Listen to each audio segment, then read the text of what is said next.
Today's episode of the Bleav in Steelers show is brought to you by betonline.ag. Week 3 of the NFL season is here already. And if you want to place a bet on any of the NFL action, betonline.ag is the place to do it. 24/7, 365, regardless on where you at, regardless on what sport. Make sure y'all go to betonline.ag.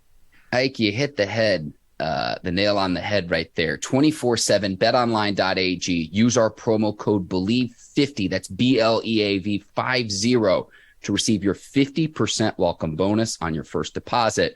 BetOnline, where the game starts. All right, cue the music. It's time to start the show.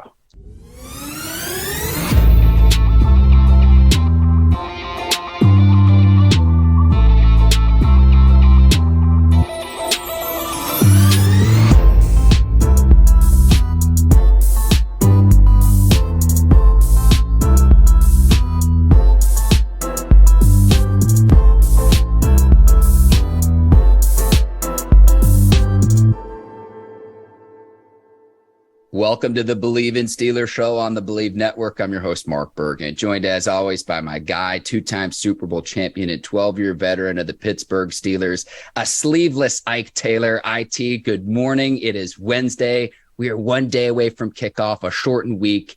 Browns, Steelers, Thursday night football. We've got a full preview show here on today's episode of Bleav in Steelers.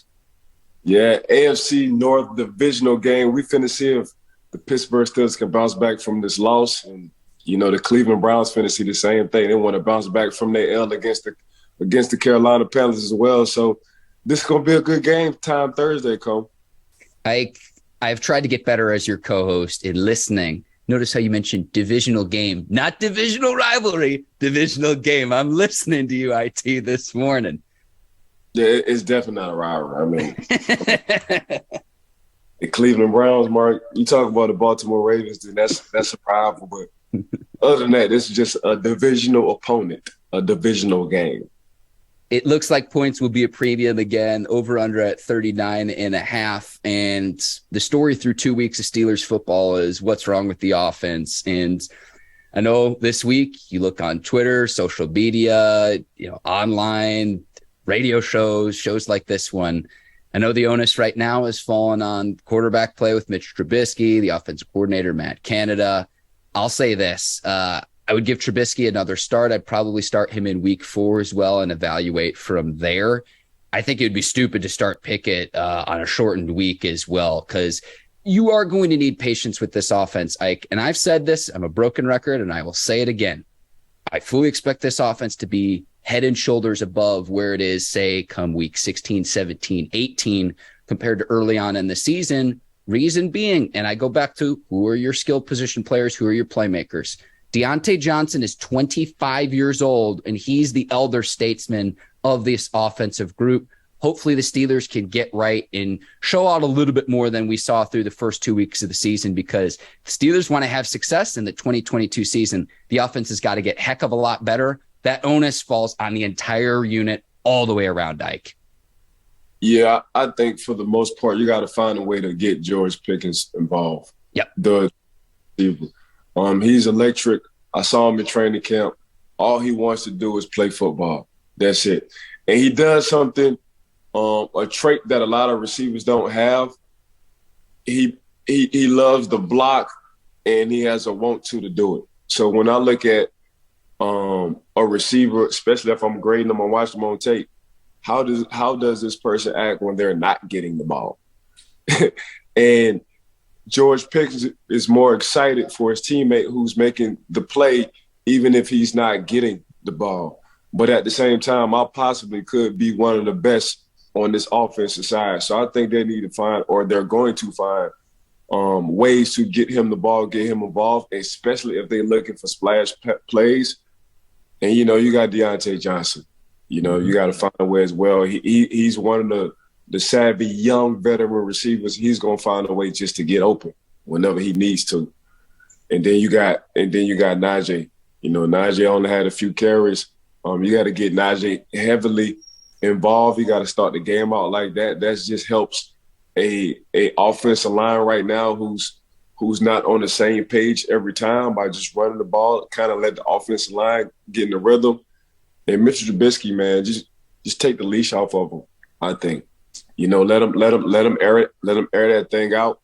Tell them, hey man, you got some receivers. We just need to get the ball in their hands. Have fun and go out there, and don't mind running either. That's something that we didn't have last year as a quarterback or at the quarterback position. Hey, if you feel like you in a jam, take off. If you feel like you in a jam every time, just take off. So now it's truly 11 on 11 instead of 10 on 11 because we got a mobile quarterback at this time. So I think just from one mark, they got to find a way to get Pickens the ball. Coach Canada has to find a way to get that young man the ball, whether it's from the slot or whether it's from the X or the Z position, the two outside positions. Find a way to get the young man the ball, and you'll see he'll become electric, just like Deontay Johnson. I'll start with Pickens because you bring up a lot of great points there that I kind of want to go through. 2 receptions on 6 targets through the first 2 games. Let's get him 5, 10, 15 targets and just see what happens. See what happens because 6 targets through 2 games, 2 receptions. I know he's a second-round pick. I'm not expecting George Pickens to be as productive as Jamar Chase was a year ago. We saw those flashes in the preseason, and I know it's preseason, but when you're telling me he's special because you were boots on the ground in Latrobe, PA for training camp, that resonates with me, Ike, given all of your experience when you played in the league, seeing best of the best at the receiver position. So that's number 1. Number 2, Mitch Trubisky starting 52 games in his NFL career. And the fact that he and the offensive coordinator, Matt Canada, admitted that there are schemes and packages that he can't audible out of at the line of scrimmage, that can be no longer. If he sees something that the defense is going to do that's going to stop the offensive play, you need to be able to trust him and trust his veteran expertise because he's been a winning quarterback in this league before. Do I think Mitch Trubisky is going to be Patrick Mahomes or Josh Allen? No. But you got to be able to trust your guys. And I'm looking at a lot of the quotes, Ike. You always tell me, listen to what the players are saying. And when they're talking about the concepts of what this Steelers offense needs to do to be successful, there need to be some changes. And I want to see it starting this week with Matt Canada and company in terms of get the ball to the players who are difference makers. So I'm talking about really 4 players on the Steelers offense: Deontay, George Pickens, Pat Freiermuth, Najee Harris. I'd throw Chase Claypool in there as well. I don't want to just name drop everyone on offense, but really Pickens and Deontay Johnson are the 2 players that can take a top off a defense and they could take it the distance if you just get the ball in their hands, and they need to be targeted more. If Pickens doesn't have those opportunities, you can't blame that on him because he's doing what he's being asked to do by the coaches. So that's kind of where I stand with that. Yeah, it's definitely an issue when you can't check, when you can't audible out. Ridiculous. It's ridiculous, Ike. I'll say it for myself. That's my opinion. I'm sorry. Go ahead. If the defense is showing you something and the play is called and you're like, okay, the defense might got a 1-up on us on this play, and you're not allowed to audible out of it, ain't nothing good about that.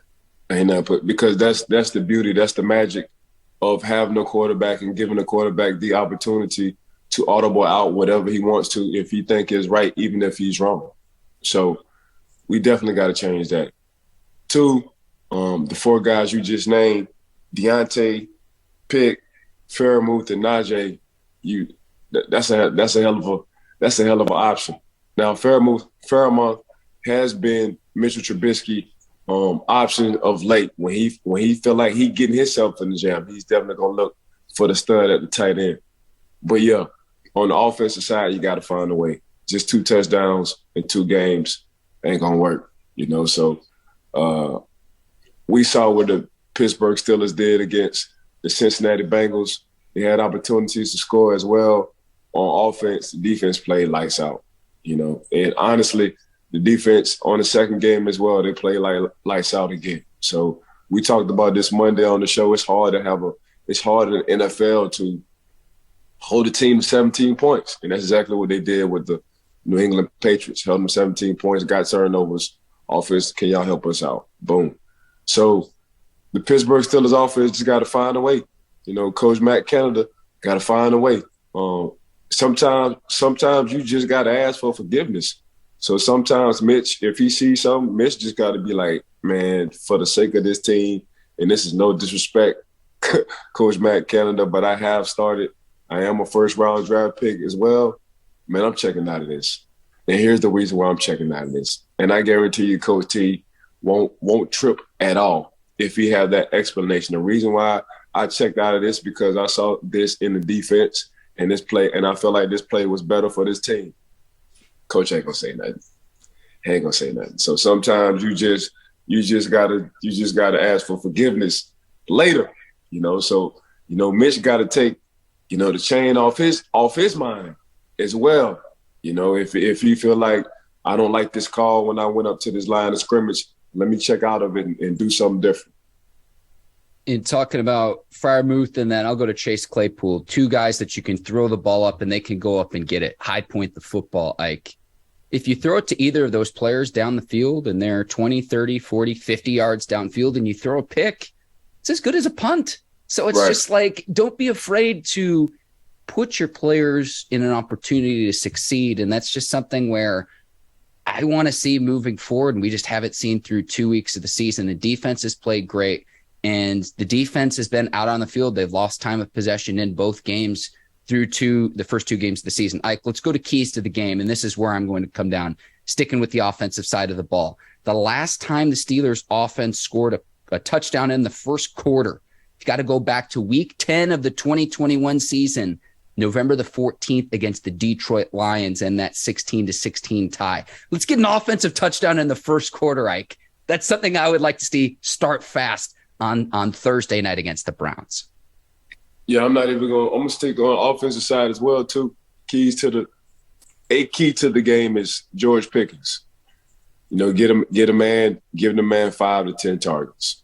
That's just how I feel. And watch what happens. You're going to see exactly. You're going to see what happens. I mean, he proved all training camp and in the preseason. Like, I really am that guy. So he really is special. So go ahead and get a man some special opportunities. Let him do what he can do, and that's make big plays. The Steelers do get some help because the Browns aren't fully healthy. Jadeveon Clowney will be out, along with Chase Winovich, who's a defensive end, and then tight end Jesse James as well. Those 3 players will be out for the Browns. I'm 0-2 in my score predictions so far this season. So fade Mark Bergin is the name of the game. This line has also moved. It opened at 3.5. Browns favored at home. It has now moved to 4.5. Those odds courtesy of Bet Online. My score prediction would be this: Steelers 24, Browns 21. I think that the Steelers get back on track, and I think this is just a get-right game. And it's really another key is going to be stopping the two-headed monster in the backfield. And we talk about it all the time. They're as good as any tandem in the league. Nick Chubb, Kareem Hunt. Can you stop the running game? And this is going to be a real test for me because we talk about it all the time. In 2021, Steelers dead last in the league in rushing yards allowed. This is going to be kind of the litmus test I look at for the Steelers. If you could take one game to say, did you really solidify and fortify your front seven? We'll see on Thursday night. Yeah, they got Miles Jack in the offseason, which was huge. Picked up Coach Brian Flores, which was huge at the linebacker position, a former head coach. That's even perfect. But yeah, Mark, between Kareem Hunt and Nick Chubbs, that has been a problem from Pittsburgh stopping the run. And guess who we going against? We going against the Cleveland Browns, and what they want to do? All they want to do is feed the beasts. That's all they want to do. So this going to be a test, not only for the offense, but you got dang right. For that Pittsburgh Steelers rushing defense, it's definitely going to be a test for them, especially with them two-headed monsters sitting in the backfield. I want to go down memory lane really quickly here, talking Steelers Browns. Do you remember the pregame fight between Joey Porter and Willie Green? This would have been early on in your career because I know Bill Cowher was still the head coach. Yeah, I was in it. Yeah, it was me, Peasy, Larry Foote. I remember that like it was yesterday. It's just Peasy wound up getting and Willie wound up getting kicked out. But yeah, man, that was a time. That was a young Ike. They used to call me Young Gunner because I used to pop off all the time. If somebody looked at me wrong, we was fighting. You know, if I walked past you and I just thought you didn't like me, we was fighting. So yeah, they used to call me Young Gutter, man. I was right there. This was in warm-ups. So that thing happened so fast. That thing happened so fast, man. But yeah, that's the old young Pittsburgh Steelers were like, we wish Warren Sapp would walk down our line. You know, that's when Warren Sapp at the time, he was walking down a warm-ups line, kicking the whatchamacallit. Sapp ain't do that when he played the Pittsburgh Steelers, because I wish you would walk down here if you want to. I guarantee you're not gonna make it. I guarantee you, you ain't making it back. You ain't even making it. Man, you know how you just have that. Man, Sapp looked over there. He saw them dogs standing by that little goalpost where he used to like to kick. He saw them dogs like, oh yeah, this ain't gonna be good. Go on, stay your butt over there, man. Cause these boys over here, man, these boys won't fight for real, man. These boys don't care about playing on Sunday. So either you want to play on Sunday, Sapp, or you want to get this issue. And you know, he felt that energy. He was like, oh yeah, their energy is violent over there. I do not want to go over there. Mark didn't say nobody said a word. Everybody had that look like, come over here with that BS if you want to. See what happened. And he did not slide down though. Did not. I remember that clean as day. Clean. At least 12 was ready not to play on Sunday that game. 12 of us was like, this roster about to get cut short. If you walk down this lane, for real. So hang on, you say Warren Sapp. Was this when you would play either the Buccaneers or the Raiders? Is this separate from the Browns? I'm just trying to understand here. Yeah, this separate. Okay. This separate. Okay. Yeah, this all the way separate. I would just say pregame rituals. Oh man, we ain't play no. Man, listen, we done went on buses after the game, got it in. We didn't say, you know what, we're not going to do this during the game because they're going to break us up. We'll just rather catch you in the off season. Man, this is what we did. This is what we did, but we was some bad kids back in the day. We was some very bad kids back in the day. Yeah, Ike, I noticed the pregame fight between Porter and Willie Green. I saw all of your teammates. Ike Taylor's not on camera, so you're able to avoid the camera, avoid any fines or suspensions. But I've talked to your teammates before about this, Ike. I know that you were the king of the trash talk on the defense. I got kicked out the New York Giants game, preseason game. Me and the receiver. God dog it. I asked Coach T. We'll get IT on this really quickly. Man, I forgot. Preseason game, you said. Yeah, preseason game. I got. Man, who was that receiver? I forgot the young man name. He played for Hakeem Nicks. Yeah, Hakeem Nicks. Oh man, he just looked at me. He just looked at me wrong, and I just went crazy. And this was in 2010 as well. Yeah. Then when I got to the sideline, Coach T was like, "Man, what happened?" I said, "Coach," he looked at me like he wanted to do something. Coach T said, "Man, get your butt in the locker, man."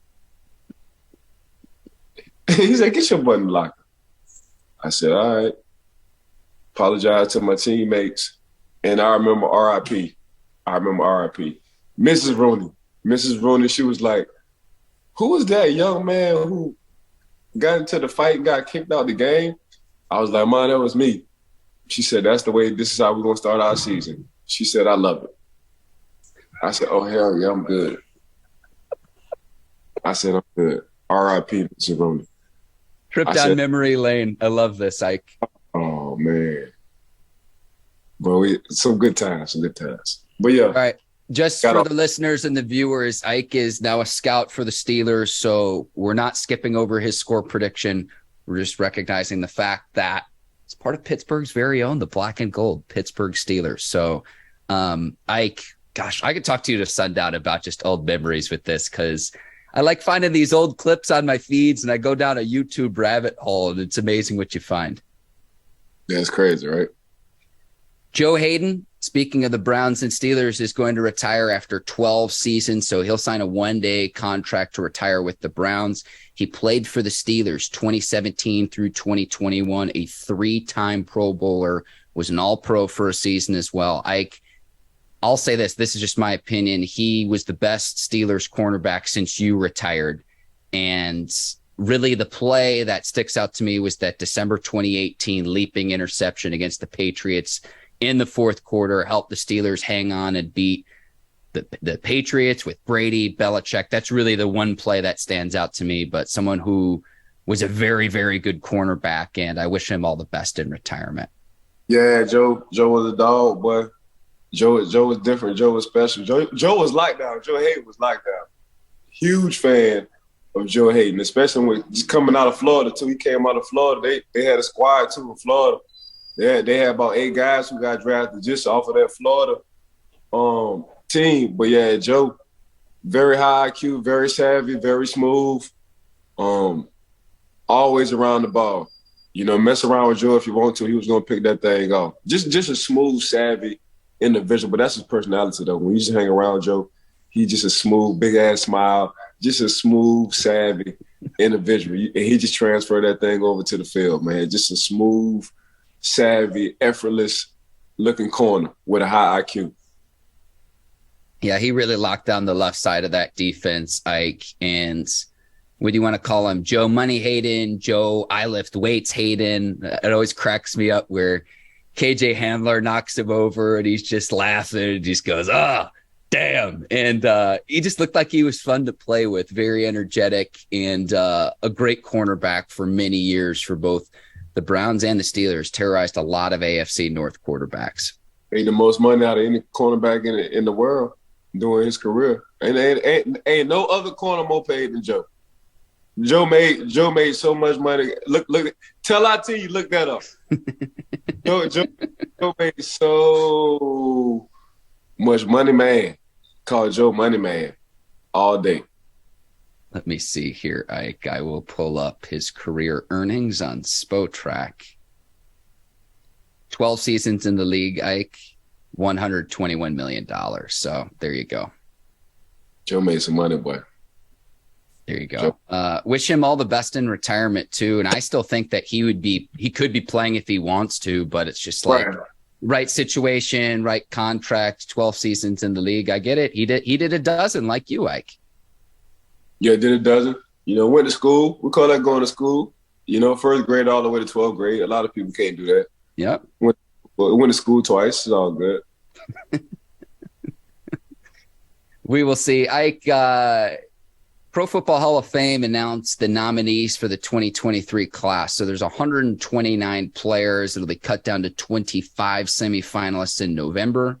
15 finalists will get announced in January. James Harrison is among the nominees, your former teammate as well. I know we talked a little bit about this earlier this offseason when the 2022 class got announced. We were trying to predict, okay, who's the next class? I think James Harrison's right there. I don't know that he'll be in first ballot, but I think he's right there. And I know when we talked about this last, Ike, you mentioned how he might not have the pass rushing statistics that, say, a Dwight Freeney or DeMarcus Ware will have, but he wasn't always asked to do that as an outside linebacker in the Steelers system. I mean, former defensive player of the year. Not only do I have sacks and cause havocs, and at the time just knock everybody out of hit because my arms and my shoulders are bigger than your head, I get interceptions as well. Like this is what Debo does. It's a reason why your nickname is called Debo, from the movie Off of Friday, where he just Debo'd and bullied everybody. But he just so happened to be doing that against grown men. So why wouldn't he not? Like we putting a lot of DNs and everybody else who all they had to do opportunity was just go get the quarterback. If we would have asked James Harrison just go get the quarterback, Debo probably would have had 180 sacks. And that's for real, man. Just go get the quarterback. But our defense require our outside linebackers two cover either in the flats or the hook curls in the middle of the field sometimes. Or sometimes man. So you had to be unselfish playing that Coach LeBeau defense. But if we just told Debo just to rush every time, man, Debo would have smoked that thing. But that's just what it is. So I mean, the fact that he had a historical play in the Super Bowl in Tampa, Super Bowl 43, says a lot. 100-something yards, longest interception in Pittsburgh Steelers, really in history. in history. Then you mess around and he becomes the defensive player of the year. So a few times he was nominated. He came in second. So his resume speaks for himself. So it just depends on who they want seeing and the way they're looking at it. But if they're looking at it the correct way, they can see James Harrison dominated. He dominated for years. Like every time somebody played the Pittsburgh Steelers, you had to know what number 43 first, which is Troy Polamalu. He already in. But you had to know what number 92 was at. You had to double teams, triple teams. He just because he's built for it tough. 5'11", built to the ground. Can get under anybody, had moves. He was so savvy. He was another savvy. Just because he was big and left the whole gym, man, he was very athletic. He can move. And that's something, usually big guys don't have. They usually be very stiff. There's nothing stiff about James. James Harrison caught the interception at a time against Phillip Rivers when it was the San Diego Chargers and jumped over LaDainian Tomlinson. Mm-hmm. He been doing that. He been jumping over people. He displayed that first. So when you got a guy who 270, man, 280, but athletic as hell, able to jump over a running back because he's trying to tackle him, land on 2 feet and still gain 20 more yards. Come on, man.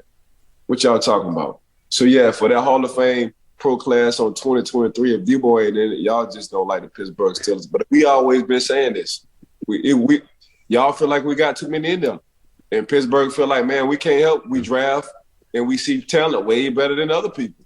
They can't help it. They can't help it. So, yeah. Ike, I hope the Pro Football Hall of Fame committee just heard your impassioned plea on behalf of your teammate. That was terrific. Yeah, I mean, people always point to the interception in the Super Bowl, one of the most iconic plays in Super Bowl history. Ike, and you were on the field for that play. I always go back to with Harrison that I think it was a Monday night game against the Ravens way back in the day. And I think Steve McNair was the quarterback for the Ravens, if I'm not mistaken. Anyways, go back and look up, just Google search James Harrison Ravens. And it's like a very long highlight for one game. And Harrison just absolutely terrorizes the Ravens. It's like another sack, another forced fumble. And I'm watching the clip and it's like, wait a second. Is this all the same game? And it is. And that was just his excellence on full display when he was at the peak of his powers. That's another game, I think, too, where it's just like, you could try whatever scheme you want to. You just can't block the man. Yeah, Debo is different. Debo is different, Mark. Like, yeah, Debo is different all the way from the weight room onto the field. I mean, every time we played Cleveland, I remember we played Cleveland. Debo's been in smoke too. Hit Krebs out and hit Colt McCoy out as well. Y'all come get him because Debo didn't hit him. I mean, Krebs tried to do a crossing route. Debo gave him a flipper. They asked, when Krebs woke back up, they asked Krebs where he was at, and he said Alaska. Get his butt up out the game. We in Pittsburgh. Colt McCoy, same time, Colt tried to scramble. Debo hit him. They asked Colt McCoy where he was at. Man, I'm in Australia. Nah, we in Pittsburgh. Get his butt out the game. So that's what Debo used to do. Debo used to hit him so hard. When you ask that question and you say you in a whole other country, but you in Pittsburgh playing, oh yeah, you can't come back in, baby. Man, ain't no way. Ain't no way. Debo used to make grown men snore because he used to hit them so hard, he used to knock them out, and stayed in a whole different country when they in the United States because their brain ain't functioning well at the time. I'm telling y'all, man. Wasn't he the one who told your son Ivan, you need to knock the soul out of the... Not the soul, and my son still remember that to this day. And he won't number like 4 or 5 years old. So, man, Debo different, man. Debo just different, man. But yeah, Hall of Fame, 20 23 class inductees, not inductees, everybody who's on the board of inducting these guys. If y'all listening to me about James Harrison, he in there. Yeah, I found that Monday night matchup, November 5th, 2000. This was Harrison's stat line. 3.5 sacks, 6 quarterback hits, 3 forced fumbles, and an interception. Your Steelers beat the Ravens 38-7 that night. One game. Yeah, that honestly, iconically, that game made Debo right there. That was his intro game. That was like Debo. Like that game right there solidified James Harrison. Like, yeah, this that guy right there.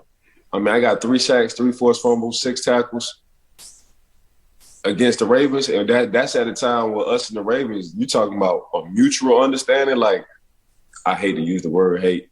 Like, I hate y'all. I hate everything about y'all. And the Ravens felt the same way. Oh yeah, we hate y'all too. We hate everything about y'all too. You know, so I mean, looking back at it now, it was all love and respect. But oh my gosh, Mark, when we played the Ravens, just Debo, I don't have courtside seats. I got referee seats. I'm on the field when I hear these hits when we played the Ravens. It's like, oh, this tests your will. Do I really want to be out here? Man, this man trying to take, not only he trying to take my soul, he want me to quit right now. That's how hard we was hitting out there. That's Mark, that's how hard we was hitting. People was playing outside their body. Just for that one game, we played them twice. For 2 games, you was playing outside your body. And mentally, you was exhausted for about 2 weeks. Because that was a Super Bowl for us, Mark. So if we wind up making it to the Super Bowl, we done played 3 Super Bowls already. The Ravens twice, plus the Super Bowl. That's how serious it was. And Debo solidified who he was during that game. I remember clearly because Hines Ward was laying linebackers, corners, and receivers out. That's what Hines was doing. On the offensive side, he was looking for him. We said, oh, Debo was doing that on the defensive side. Wardy called himself Wardy. He talking third person, Hines Ward. Wardy was doing that on the offensive side. Just, let's see who can knock the most people out. All right, bet it. All right, bet it. Bet your check. All right, bet your check. I'm telling you. And Hines would get up and smile just like I am right now, as if he did nothing wrong. Smile like Hines, you just dislocated that man's jaw. And you think that's funny? Yeah. Oh man, I'm glad he's on my team. Exactly. Yeah. Exactly. Mentioning Hines Ward, I think he eventually will deserve to get in as well. I am going to give you my list of 5 that I think belong in the 2023 class. I think Harrison gets there one day as well. But these were the 5, and we talked about this several months back. Joe Thomas, Darrelle Revis, no-brainers to me. They have to go in. If you're going to put Hines Ward in, Torrey Holt deserves to go first. I've got DeMarcus Ware and then Devin Hester. Those are my 5. So again, to recap, Joe Thomas, Darrelle Revis, Torrey Holt, DeMarcus Ware, and Devin Hester. Those are my 5 because you can only take 5 for a Hall of Fame class. Again, I think Harrison will be right there. I think Hines Ward will be right there in future years. But those are my 5. People can roast me all you want to. You make heck of a case for Harrison, but that's just who I've got in next year's class. Yeah, Devin for sure gonna slide in there. I mean, he changed the game consistently every year. Every time Devin Hester had the ball in his hand, he was gone. Revis, just shut down. Come on with the island. You come to this island, all the planes gone. So it's like Gilligan's Island. You know, you come to Revis Island, you ain't getting off that thing. They lied to you. They said they had a resort here. They said it was a 5-star diamond. It had all the good chefs, and ain't nobody here. It's just Revis. And he ain't serving nothing but locks. That's all they're serving. Clamps and handcuffs. That's what's on the menu. So, yeah, the 5 you name, I'm not gonna disagree with that. But I'm a corner, so I'm always rocking my dog Revis. He was locked down for sure. Go on the island if you want to. In 2 days you're gonna become. If you're going on the island, you're 180 pounds. In 2 days you're gonna be 97 because he ain't doing nothing for you but stressing you out. That's all he doing. You look at that menu say stress because he locking you down. You're looking for something for dessert. Vampire, taking all the blood. So that's what Revis doing. So you want to go to sleep? Sleep in the sand with crabs. Okay, it's gonna be real miserable on Revis. Ain't nothing. Now he'll sell it. He'll sell it to you. Revis will sell it to you. The biggest scam ever is going on Revis Island thinking you're gonna have a good time. That's the biggest scam ever. You get on that island, man, ain't nothing on there. Ain't nothing on that island, man. Ain't got no water, ain't got no food, ain't got nothing on there, man. Just sand and water. And him living in his big house. That boy was locked down city. That boy was like smooth lockdown city for sure. Ike, you make it sound like the infamous Fire Festival. You feel me? Yeah, where it's like you're promised this super exotic trip, and then once you're there, it's just like, oh man, this is desolate. Hey, dang, he lied. He lied to me. Hey man, y'all ever been to Revis Island? Man, Revis got somebody doing something on. Revis didn't lie to her because he had somebody. We looked on the computer, man. This trip looked extravagant. Yeah. And then when you get there, you're like, oh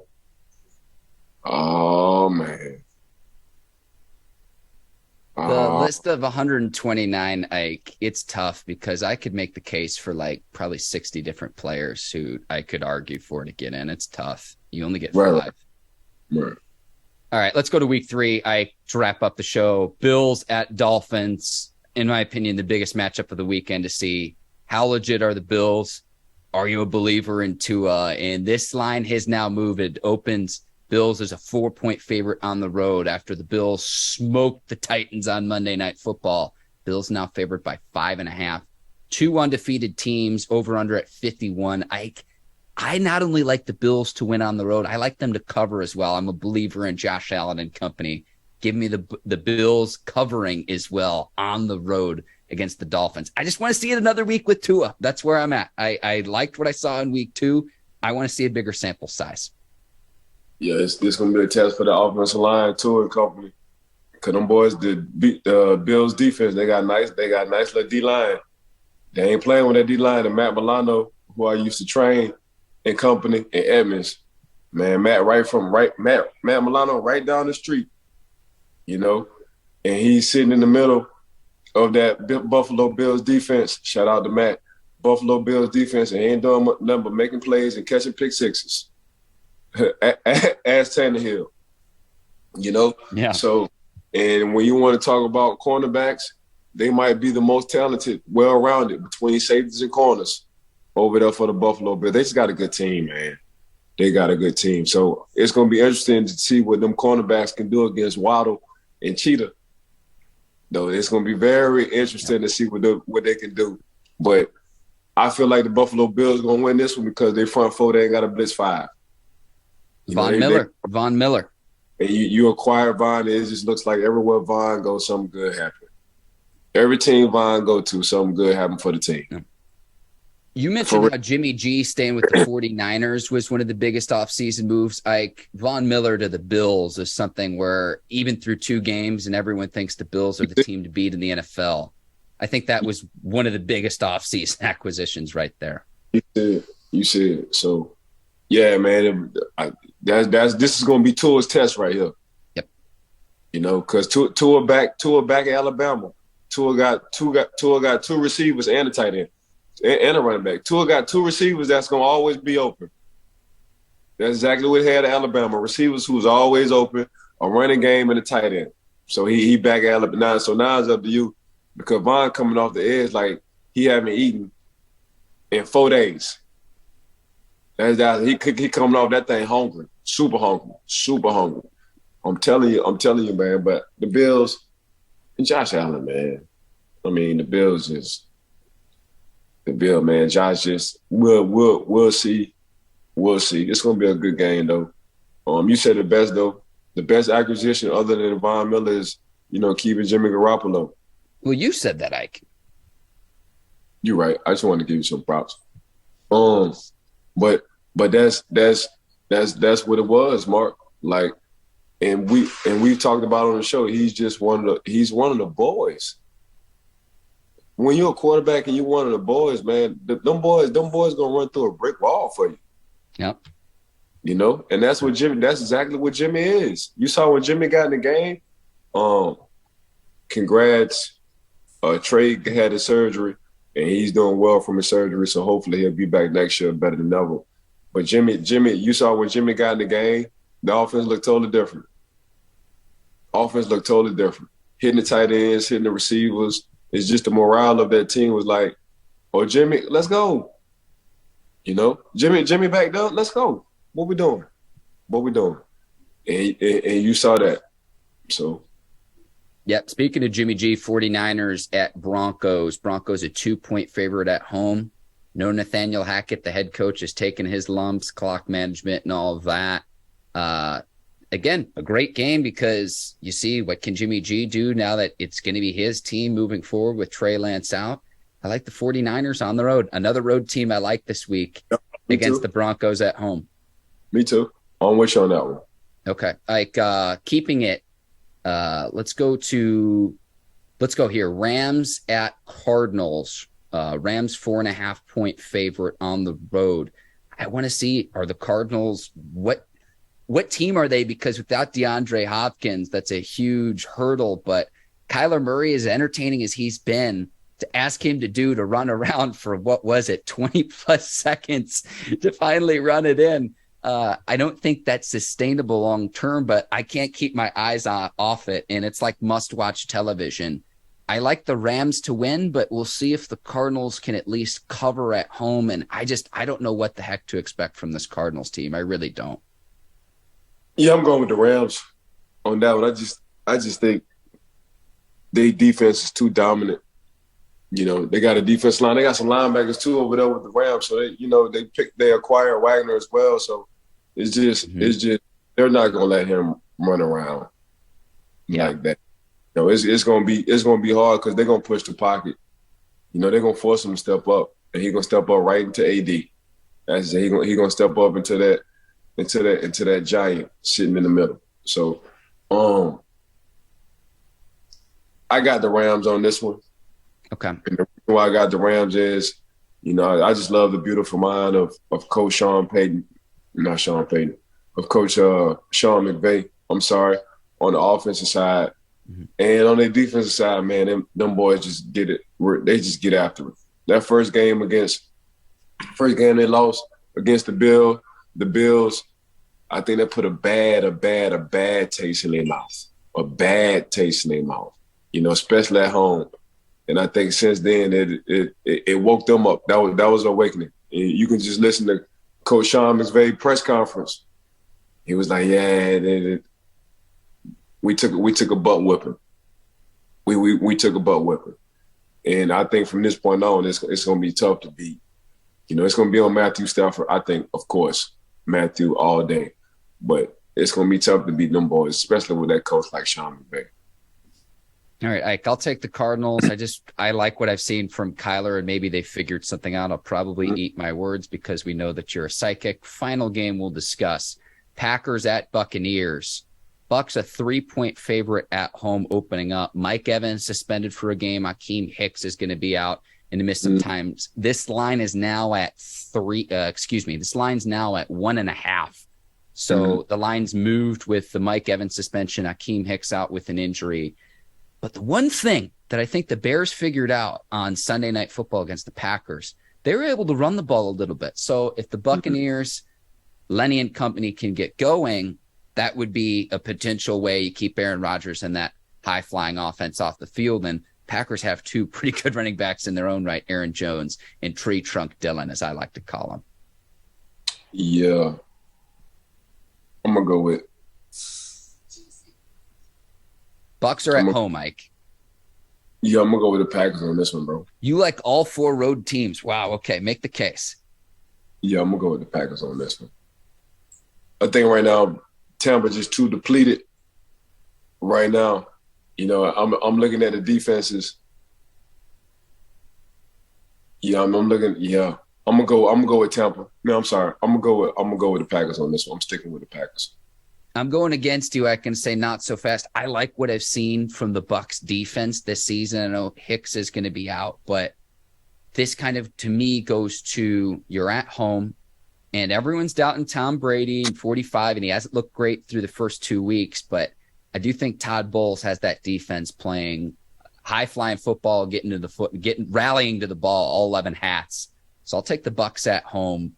I just think, again, the Packers, which their defense has been really good too. The Bears, who didn't particularly played well, they figured something out in terms of being able to run the ball against that front seven in Green Bay. Yeah, I'm gonna go. It's just what my eyes see, Ike.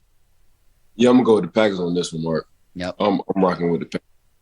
Listen, if you faded at least my Steelers pick right now, you could put some coin in your pocket. Today's sponsor of the Bleav in Steelers show, betonline.ag. IT, you're the absolute best. That is Ike Taylor. I want to thank the Bleav Network, our video producers over at Brinks TV, led by John Brinkus, Courtney Vargas, Herbert Diaz, 2 producers, Yincy and Megan. And I want to thank the listeners and the viewers of the Bleav in Steelers show. Thank you for tuning in and rocking with Ike and I week in and week out. Thursday night football's here, Ike. I cannot wait. Steelers are going to be back, and let's get back in that W column on Thursday. Man, I second everything Mark just said. Big shout out to you, Mark. BetOnline.ag, Brinks TV and company. Bleav in podcast. Make sure y'all give us a 5-star when y'all rate. Please subscribe. We thank everybody for tuning in and listening. All we trying to do is be entertaining, educational, and just having fun and just trying to give y'all what y'all want, being very insightful. So want to thank everybody for tuning in and listening. Want to thank everybody behind the scenes for making us and making this show what it is. So we appreciate teamwork, make the dream work. Appreciate you, Mark, as well. Ike, we'll be back next week to recap all of week 3. I'm going to be on the road this weekend. So for our recap of Browns and Steelers, that will be next week with the full week 3 recap. So we'll be back next week and we'll talk to the listeners and viewers then. For Ike Taylor, I'm Mark Bergin. Thank you for watching the Bleav in Steelers show. Until then, enjoy the week 3 action. Take care and so long, everybody. Peace.